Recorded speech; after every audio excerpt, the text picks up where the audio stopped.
Привет! Сегодня мы поговорим о произведении искусства, которое у всех на слуху, но не у всех в понимании. О черном квадрате Казимира Малевича. Многие говорят, что они легко бы тоже могли создать такое же. Просто нарисовать черный квадрат на холсте.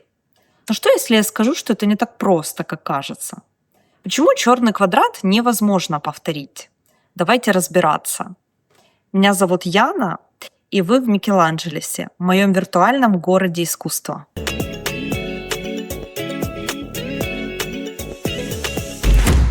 Чтобы понять, почему черный квадрат не просто черное пятно на белом фоне, нужно понять эпоху и личность создателя. Давайте начнем с личности создателя, то есть Казимира Малевича. Он родился в Киеве в 1879 году. В 1907 он переезжает в Москву. Мы не будем обсуждать его биографию, у нас сейчас ролик не о его жизни, а о его творчестве, конкретно о черном квадрате. Но если вы хотите биографию Малевича или кого-то другого, то дайте знать в комментариях. Тут в контексте личности и в контексте эпохи нужно сказать, что, естественно, эволюция Малевича как художника и как писателя, она не происходила в культурном вакууме. Он развивался на фоне европейского авангарда, и особенно на него влияет французское искусство. С 1906 года, как раз когда Малевич переезжает в Москву, приблизительно в это время, русские авангардисты знакомятся с работами таких художников, как Пикассо, Матисс. Кроме того, Сергей Дягилев организовывает в это время свои выставки и балеты в Париже. И он является тоже таким своеобразным культурным мостиком между русским и европейским искусством. Малевич считает, что этот период самый важный для революции в европейском искусстве. О какой революции идет речь? Вообще Малевич придерживается такой теории, что искусство не развивалось постепенно, что за свою историю оно проходило через серию таких революционных разрывов. То есть как он видит ситуацию? Есть в искусстве какие-то примитивные формы. Они проходят путь к более сложным. Но есть моменты застоя. Вот такой деградацией и причиной застоя Малевич считает реализм XIX века. А символизм, кубизм, футуризм и другое нефигуративное искусство в целом – это такие революции, взрывы, которые вернули искусство на путь прогресса. А в чем же, собственно говоря, прогресс? Я уверена, что многие из моих зрителей смотрят на кубизм, например, и считают, что это полнейшая деградация по сравнению с классическим искусством. Например, с Микеланджело или с Леонардо да Винчи, или с другими классиками. Я уже не говорю вообще о черном квадрате. Реализм и все, что мы называем классикой, все вазочки, цветочки, люди, вся вот эта красота, это копия того, что существует в мире. Вы это видите, вы переносите это на холст. То есть никакие новые формы не создаются. Скука и полная деградация с точки зрения Малевича. А вот супрематизм – это стиль, который Малевич позже подарит миру. Супрематизм создает искусство, которое никак не связано с природой, не с уже существующими какими-то материальными объектами. Супрематизм не копирует ничего из того, что вы можете увидеть в реальном мире. В этом есть прогресс. И плюс ко всему вышесказанному меняется отношение к цвету и текстуре. Это теперь не то, с помощью чего художник создает искусство. Теперь форма, цвет, текстура – это и есть искусство. Это то, что вызывает у вас, как у зрителя, эмоции. И у каждого они свои. А что можно сказать о мировой обстановке в это время? Напомню, что мы говорим о начале 20 века. Мир переживает большие перемены. Первая мировая война вызвала сильный кризис и в обществе, и в экономике, и в культуре. Старые порядки рухнули, людям пришлось заново переосмыслить свои ценности. И художники тоже сталкиваются с ужасами войны. И как ответ они начинают искать новые способы самовыражения, которые соответствуют реалиям нового времени. Традиционные идеи теперь никому не нужны, не отмирают. Вместо них приходят авангардные направления, которые, как мы уже обсудили, отходят от реализма и каких-то старых образов. И вот в такой обстановке Малевич создает этот самый супрематизм. Название «супрематизм» происходит от латинского слова «supremus», которое переводится как «высший» или «превосходный». Почему Малевич выбрал такое название? Он хотел подчеркнуть идею о том, что это высшая форма искусства, которая превосходит все, что было до этого. На этом месте хочется спросить, а у вас все так же хорошо с самооценкой, как у Малевича? В общем, теперь супрематизм — это новый язык, в котором больше нет старых символов и традиций, который вне политики, вне повседневности, с помощью которого можно найти связь с бесконечностью, а также уйти от жестокости реального мира. Это искусство без изображений, и поэтому оно свободно от любых ограничений. Не имеет значения ни место, где ты живешь, ни твоя раса, ни социальный класс, ни гендер, ни культура. Теперь зрителю предлагают такой способ создавать искусство, который доступен каждому, где все равны. И когда понимаешь вот этот вот исторический контекст, то все пазлы сходятся, правда? А почему эти идеи стали актуальными именно в России? Если очень упростить, то плюс к мировой войне в России зреют еще революционные изменения накануне 1917 года.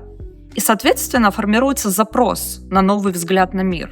Потому что такого исторического комбо еще никогда не было. Но надо сказать, что супрематизм — это не просто новый стиль живописи, не просто философия. В каком-то смысле это религия. Мы дальше будем рассматривать, почему так можно сказать. «Черный квадрат» Малевич написал в 1915 году. Это первая в своем роде чистая абстракция, без изображений и без сюжета. Абстрактные геометрические формы показывали нулевую точку. Что это значит? Это значит, что мы начинаем с самого начала, с нуля. То есть это новая точка отсчета для искусства. Теперь искусство полностью оторвано от прошлого.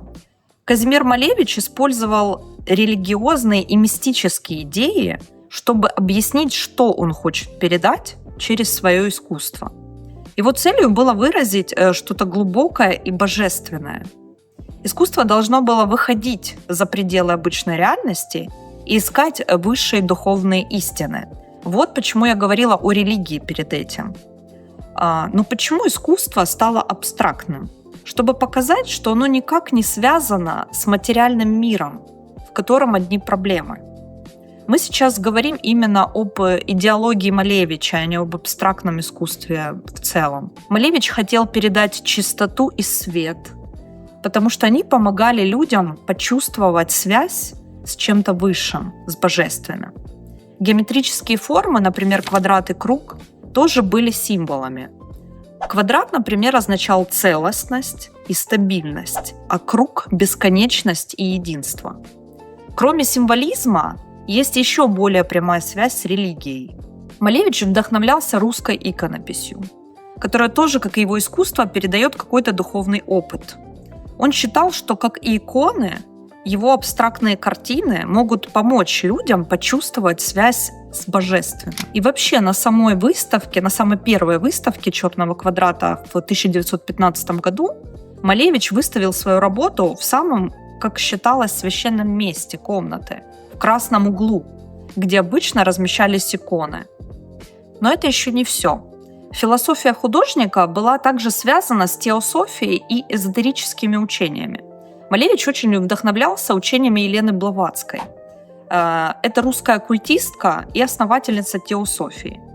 Теософия — это философское религиозное учение, которое сочетало в себе элементы восточных религий, мистики и эзотерики. Ее влияние прям четко прослеживается в работах Малевича. И он прямо, можно сказать, цитирует многие ее принципы в своих работах. Например, что искусство может помочь создать новое общество, в котором будет гармония между духовным и материальным. Идея о равенстве, свободе. Свобода, кстати, была важнейшей ценностью для Малевича. Именно поэтому он выступает против реализма, отвергает его. Малевич считает, что искусство не должно быть привязано к реальному миру, потому что реальный мир, он тебя приземляет, он сковывает. А вот через абстракцию зритель может почувствовать связь с высшими силами, с чем-то божественным и неземным, и в этом и есть свобода. В В общем, как видим, религиозные, мистические идеи были важной частью философии Малевича и его подхода к искусству. То есть его «Черный квадрат» — это часть большой идеологии, мировоззрения. Это не просто живопись, это наделение картины глубоким таким смыслом, который не лежит на поверхности. И тут надо сказать, что идея использования черного квадрата на холсте существовала и до Малевича, но в других контекстах и без такого радикального глубокого смысла, который он вложил в своем произведении. Некоторые искусствоведы считают, что французский художник Альфонс Алле, возможно, создал что-то похожее на черный квадрат в 1882 году. Он выставил в Париже картину «Битва нимф в темной пещере глубокой ночью». Это полностью черное полотно. Но это была скорее шутка, пародия на искусство, а не серьезная попытка создать что-то принципиально новое, сделать какой-то прорыв. Еще интересный факт, что до того, как появиться на холсте, черный квадрат фигурировал в театре. В 1913 году Малевич, Крученых и Матюшин участвовали в создании революционного футуристического театрального спектакля, который назывался «Победа над солнцем». И Малевич разрабатывал декорации и костюмы для спектакля. На сцене использовали интересную деталь. Это был задник для одной сцены. Что в нем было такого необычного? Иногда этот задник считают первым супрематистским рисунком или черным квадратом. Но, конечно, в контексте оперы это не совсем так. Но первые предпосылки к супрематизму уже были. Этот задник символизировал победу над солнцем, собственно, как следует из названия этой оперы. Черный квадрат вместо солнечного круга. В декорациях Малевич использовал геометрические формы, ноты, колеса, знаки препинания. Свет на сцене превращал все эти элементы в геометрические тела. И уже тогда было заметно, что Малевич хочет отказаться от традиционных и привычных изображений. Работа над этой оперой стала для Малевича важным шагом в развитии его видения, его собственного стиля. И именно здесь начинается тот переход, который позже выльется в знаменитый супрематизм. Чуть позже Малевич создаст свой черный квадрат и превратит его в символ новой эпохи в искусстве, произведет революцию. Не только потому, что искусство не будет больше зависеть от изображений, но и потому, что он наделит это глубоким, даже сакральным смыслом, чего до него никто не делал. Супрематизм повлиял на развитие абстрактного искусства в XX веке и за пределами России, и можно сказать, что и до сих пор влияет на современное искусство. Но при жизни Малевича после революции, когда пришли большевики, как вы можете догадаться, новаторские идеи Малевича не были приняты с овациями. Малевича арестуют 2 раза, и его заключительный этап творчества знаменуется, вот посмотрите сами чем. Тот самый реализм и материальная вселенная, и все то, что он презирал, и от чего всю жизнь убегал. Те самые идеи свободы, о которых мы перед этим с вами говорили, жестоко раздавлены системой. Теперь мы подходим к самому интересному пункту. Почему же вы не сможете повторить черный квадрат? С одной стороны, технически это не так сложно. Или сложно? На первый взгляд, черный квадрат Малевича выглядит как просто черное поле на белом фоне. Но если посмотреть внимательнее, видно, что Малевич не просто закрасил холст. Исследования с помощью рентгеновских лучей показали, что под черным слоем скрываются 2 другие картины. Есть мнение, что изначально там был кубистский или футуристический рисунок, который Малевич закрыл, когда создавал новое произведение. Таким образом, можно сказать, что черный квадрат — это не только символический переход, но и реальный переход от одного искусства к другому, который Малевич просто скрыл под черной краской. Кроме того, черный квадрат Малевича не идеален с технической точки зрения. Его края неровные, а краска нанесена неравномерно. Исследователи считают, что Малевич намеренно так сделал, что это тоже своеобразный символизм. Ему нужно было показать несовершенство формы и материального мира, от которого он хотел избавиться. Это напоминает, что искусству Малевича не нужна идеальная техника или форма. Его цель – передать чистые ощущения. Главное здесь контекст и значение. Когда Малевич создал свою картину, она была революционной и неожиданной. Сегодня, если вы просто нарисуете черный квадрат, это уже не будет тем же, что сделал Малевич.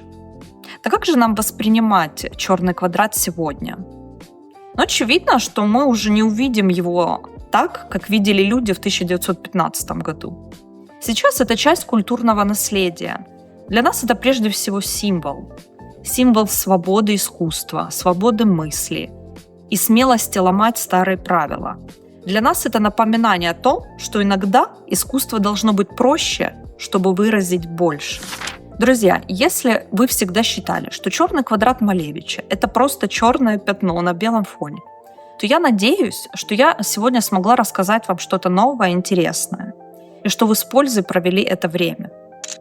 Можете ли вы нарисовать черный квадрат? Конечно, можете. Но теперь вы знаете, что он намного глубже, чем кажется. Спасибо, что были сегодня со мной. Подписывайтесь на канал, поставьте, пожалуйста, лайк. И увидимся в следующем ролике. Я готовлю много интересного. Пока-пока.